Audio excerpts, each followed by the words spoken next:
예, 오늘의 모닝 브리핑 시작하겠습니다. 미증시는 경기도나 우려, 그리고 정치 변수, 차익 매물이 겹치면서 하락하는 그런 모습을 보였고요. TSMC 실적 효과에 일부 반도체주, 엔비디아라든가 브로드컴 같은 일부 반도체주는 반등을 했습니다. 한국 관련 지표들은 부진했는데 MSCI 한국 지수가 마이너스 1.65%, 야간 선물이 1% 빠져서 미증시 영향 자체로는 좀 부정적이다 이렇게 봐야 될 것 같고요. 전일 우리 증시에서 강했던 종목들은 일부 2차 전지, 제약주, 통신 이런 종목들이 강했는데 오늘 장에서는 조금 변화가 또 생길 것 같거든요. 그래서 업종별 변화 여부 체크를 좀 해봐야 될 것 같습니다. 우선 미증시는 다 빠졌습니다. 근데 그동안에 많이 올랐던 지수들, 그러니까 러셀 2000, 다우지수 이쪽도 빠졌죠. 그래서 전반적으로 이제 시장이 좀 매물이 많이 나왔던 그런 양상이었는데 초반에는 올랐었어요. 근데 이제 초반에 올랐던 시간이 별로 길지 않죠. 그러니까 바로 이제 밀렸다라는 점에서 보면 전체적인 투자 심리가 불안정하다 이런 것들을 보여주는 거죠. 그러면 심리를 불안정하게 만든 요인이 뭐냐? 지표들에 대한 부담이 좀 있었습니다. 이 두 개 지표를 이제 보여드리면 이거는 왼쪽 거 이제 경기 선행 지수, 오른쪽에 보이는 선으로 보고 계신 거는 연속 실업수당 청구 건수 이런 데이터들인데 경기 선행 지수가 계속 마이너스권. 이거 사실 뭐 마이너스권에 있었던 게 하루 이틀은 아닌데 어쨌든 지표가 좀 여전히 둔하구나.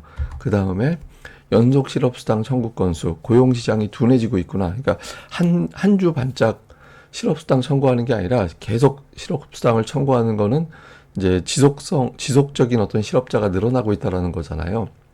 지표가 둔해지고 있다라는 거죠. 그래서 경기가 둔해지나 보다. 금리 내리는 게 인플레이션이 잡혀서라기보다는 경기가 나빠져서인가 여기에 대한 부담이 좀 있는 거죠. 그래서 일단 경기에 대한 경계감이 있다라고 봐야 되는데 다만 지금 침체 이야기하는 거는 좀 이른 것 같아요. 왜냐하면 다른 지표들 뭐 예를 들면 필라델피아 연은지수 이날 나온 지표 중에 하나인데 이건 오히려 강하게 올라갔잖아요. 예, 그리고 여전히 경기 침체에 대해서는 아니다라고 대답하는 사람이 높습니다. 그러니까 12개월 이내에 경기 침체 가능성 어떻게 보세요라고 설문을 해보면 계속 내려가고 있어요. 그래서 침체에 대해서는 그렇게 걱정하는 건 아닌데 다만 이제 증시가 워낙 높은 위치에 있다 보니까 지표가 조금 둔해지는 것에 대해서 경계감을 갖는 투자자들이 일부 좀 늘어났다. 이렇게 이제 봐야 될 것 같습니다. 그리고 또 그 많이 올랐었잖아요. 그러니까 왼쪽에 보고 계신 게 이게 러셀 2000 지수고 오른쪽이 다우 지수인데 단기적으로 워낙 많이 올랐기 때문에 여기에 대한 어떤 매물 이것도 있었을 거고 특히 또 실적 발표 앞두고 있잖아요. 예, 실적 발표 앞두고 있는 상태에서 주가가 너무 오버한 건가 이런 거에 대한 경계 그리고 이번 주가 만기 예, 미국은 또 만기 주간이거든요. 그래서 만기 주간에 대한 어떤 부담 이런 것들이 겹치면서 매도 물량이 좀 많이 나왔다. 이제 이렇게 보면 되겠습니다. 시장에 대한 어떤 코멘트들은 뭐 최근에 이렇게 부정적인 게 일방적으로 많지는 않아요. 그러니까 단기적으로는 좀 조심해야 되는 건 맞는데 추세가 바뀐 건 아니야. 이런 주장들이 많거든요. 그래서 뭐 하락 이용해서 매수하는 것도 괜찮아 보인다. 이런 이야기들 하고 있고 또 연준이 원하는 건 냉각된 지표인데 그걸 원하는 대로 나오고 있을 뿐이다. 뭐 이런 식의 어떤 해석들. 뭐 건전한 조정이다. 근데 이제 지수는 최고치 부근인데 지표가 약해져서 실적 발표 앞두고 현금화 시켜놓고 관망하려는 거다. 그래서 전체적으로 뭐 추세가 바뀌었다라기보다는 단기 경계감이야. 뭐 이런 쪽의 어떤 무게를 실는 이제 그런 분석들이 많았습니다. 그리고 이제 주목받은 거는 이제 반도체주들인데 어제 이제 대만 TSMC 실적이 발표가 됐잖아요. 그러니까 매출과 가이던스 전부 다 예상치를 상회하는 그런 결과가 나왔거든요. 이제 그러다 보니까 이제 반도체에 대해서 좀 과도하게 빠진 거 아닌가 이런 인식도 있었어요. 그래서 또 분석가들의 어떤 반도체에 대한 어떤 코멘트도 대체로 뭐 괜찮은 것 같아 이런 취지가 많았거든요. 뭐 번스타인에서는 트럼프의 이제 반도체 관련된 발언, 특히 대만 관련된 발언은 지지자 결집용이다. 그런데 이제 어쨌든 이런 발언은 좀 자주 나올 것 같긴 하다. 이런 분석을 했고, 그다음에 UBS에서는 많이 오른 종목들에 대해서 포지션 재조정. 이게 무슨 말이냐면 이제 많이 오른 반도체를 좀 팔고 다른 쪽으로 분산하는 그런 어떤 이제 자금 이동이 좀 있었던 것 같다라는 거고, 그리고 또 자꾸 이제 트럼프가 대만 이야기하고 하니까 TSMC 중심으로 공급 체인이 이제 좀 와야 되는 거 아니냐 이런 것들 때문에 이제 엔비디아가 급락을 했는데 그런데 이미 그 TSMC 같은 경우 뭐 애리조나라든가 일본으로 이제 설비를 다양화시켜서 뭐 대만 지정학적 리스크가 불거진다 하더라도 어느 정도 대비는 될 거야 뭐 이런 식의 어떤 분석 나왔고, 뭐 개별 종목들에 대해서도 뭐 JP모건이라든가 이제 또 다른 어떤 이제 증권사에서 뭐 미지오에서는 이제 엔비디아 하락시 매수, JP모건에서는 ASML 뭐 하락시 매수 뭐 이런 것들을 계속해서 제시를 하고 있어서 반도체 낙폭이 좀 과도하다 이런 분석도 일부에서는 제기가 됐습니다. 그리고 이제 이날 금리는 올랐는데 특별하게 이슈가 있었던 건 아니고 이제 뭐 트럼프에 대한 경계감도 좀 있었을 거고 이날 국채 발행이 있었거든요. 근데 국채 발행했는데 생각보다 금리가 좀 높게 올라갔어요. 그래서 금리가 조금 그리고 이제 트럼프가 워낙 뭐 이제 승리 가능성이 높다 이런 분석들이 나오다 보니까 또 이제 금리가 좀 올라가는 측면이 있었죠. 그렇지만 연준 인사들은 계속 금리 인하의 어떤 신호를 주고 있습니다. 오스틴 글수비는 금리 조만간 안 내리면 황금 경로를 놓친다. 지금 이제 고용이라든가 이런 것들이 이제 어느 정도 고용은 어떻게 붙잡아 놓고 인플레이션은 떨어뜨려놨는데 이거 잘못하면 고용이 나빠지면서 경기가 확 나빠질 수 있어. 이런 식의 어떤 주장을 했습니다. 그래서 어쨌든 금리 인하에 대한 어떤 코멘트가 계속 나오고 있어서 국채 금리가 뭐 연속적으로 쭉쭉 올라가고 그러기는 또 쉽지는 않은 것 같습니다. 근데 지금 바이든이 이번 뭐 주말에 대선 후보를 사퇴할 것이다라는 보도가 일부에서 제기가 됐거든요. 그래서 뭐 해리스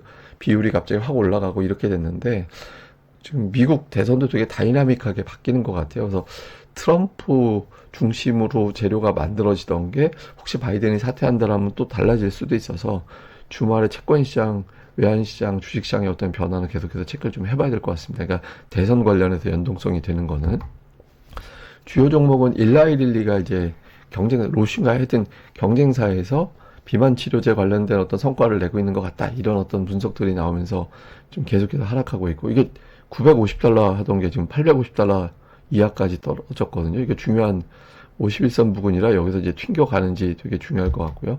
JP모건 같은 금융주들도 또 밀렸습니다. 그러니까 실적도 잘 나왔고 최근에 흐름도 나쁘지 않았는데 이제 많이 오른 종목들에 대한 경계 이런 것들이 광범위하게 좀 퍼진 것 같고, 반면에 이제 그동안에 좀 밀렸던 종목, 특히 51선 부근이라 제가 이제 115달러 되게 중요하다라고 이제 말씀드렸잖아요. 오늘 저가가 116.5달러였거든요. 근데 어쨌든 그 부근에서 이제 튕겨 오른 거긴 합니다. 근데 여기서 이제 좀 밀고 올라가야 되는데 아직 완전히 지지가 된 건지는 좀 확인이 필요한 것 같긴 해요. 근데 어쨌든 엔비디아든 TSMC 실적 효과에 올라가서 그나마 나스닥의 낙폭을 좀 덜하게 만드는 그런 역할을 했다. 오늘 엔비디아뿐만 아니라 이제 브로드컴도 이제 올라갔습니다. 근데 이제 그 마이크론 테크는 또 빠졌어요. 장 초반에 이제 플러스로 출발했다가 시장 분위기 때문에 좀 밀려서 반도체 내에서도 종목별로 엇갈렸다. 뭐 엔비디아, 브로드컴, 그 텍사스 인스트루먼트 정도만 이제 플러스로 마감하는 그런 모습을 보였습니다.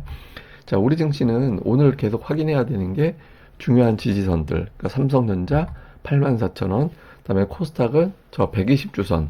그러니까 820 조금 더 되는, 그러니까 823, 4 정도 되는 건데 요 선에서 어쨌든 튕겨 올리는 그런 모습이 나와야 되거든요. 그러니까 코스닥은 오늘 아예 그냥 플러스가 나오는지 여부가 되게 중요하고, 삼성전자도 오늘 84,000원에서는 어쨌든 버텨내는 그런 움직임이 나오는 게 되게 중요하거든요. 그래서 지금 상당히 중요한 어떤 지선에 놓여져 있어서 이거를 버텨내느냐 여부가 되게 중요하다. 그러니까 삼성전자가 만약에 저걸 못 견디게 되면 지수는 여기서 대략적으로 최소 30포인트 이상, 좀 최대치로 치면 선물 매도가 가동이 되면서 100포인트 이상 밀릴 수도 있거든요. 그래서 버텨내는지, 다음에 코스닥 같은 경우는 어제 저점을 깨면 신용 물량이 오후에 또 터지는 그런 흐름이 나올 수 있거든요. 그래서 두 개 오늘 이제 중요한 지선에서 버텨내느냐 중요하고, 최근에 이제 외국인들이 매도로 전환해서 좀 불안하잖아요. 또 선물은 차라리 여기서 한번 매도를 확 쏟아냈으면 좋겠는데, 근데 어쨌든 외국인들이 코스피를 좀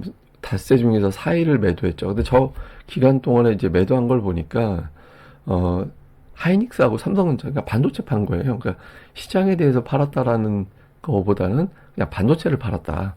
그러니까 하이닉스하고 삼성전자 두 종목 매도한 게 1조 원이 넘거든요. 그래서 뭐 전체적인 투자 심리, 외국인들 태도가 바뀌었다라기보다는 이제 많이 올라가 있는 상태에서 또 외국인들 성향도 여럿이 있을 거잖아요. 그 중에 일부가 이제 두 종목을 매도한 걸로 보여진다. 근데 이제 다만 이제 매도가 습관이 되면 좀 불안하고, 그리고 7월 이후에 6월 이후에 이제 또 외국인 투자자들의 삼성전자 매수한 거, 그 평균 매수가 이런 것들을 또 고려해 보면 84,000원 이하에서도 매도가 지속된다라는 거는 조금 좀 뭔가 변화가 생겼나 이렇게 또 의심이 될 수도 있는 일부 투자자들은 또 의심하면서 또 매도가 나올 수도 있는 상황이 될 수도 있거든요. 그래서 뭐 좀 삼성전자 84,000원 요 부분에서의 어떤 지지력 여부는 상당히 중요하다. 지금은 이제 두 종목 매도하고 이제 요 사이클 지나가면 또 매수로 바뀌는 거지 뭐 이렇게 볼 수 있는데 이게 매도가 진행되면 다른 쪽으로도 매도가 번질 수 있으니까 요 구도 오늘장 다음에 주초의 어떤 변화 상당히 중요하다 이렇게 봐야겠습니다. 자, 시장을 좀 요약해 보면 그 연이어서 이제 악재가 나와서죠. 특히 정치적인 어떤 변수 등장하면서 연속적으로 하락했던 반도체죠. 어제 삼성전자는 이제 막판에 돌렸는데 하이닉스가 이 구간에서 좀 돌리게 되는지 요 흐름.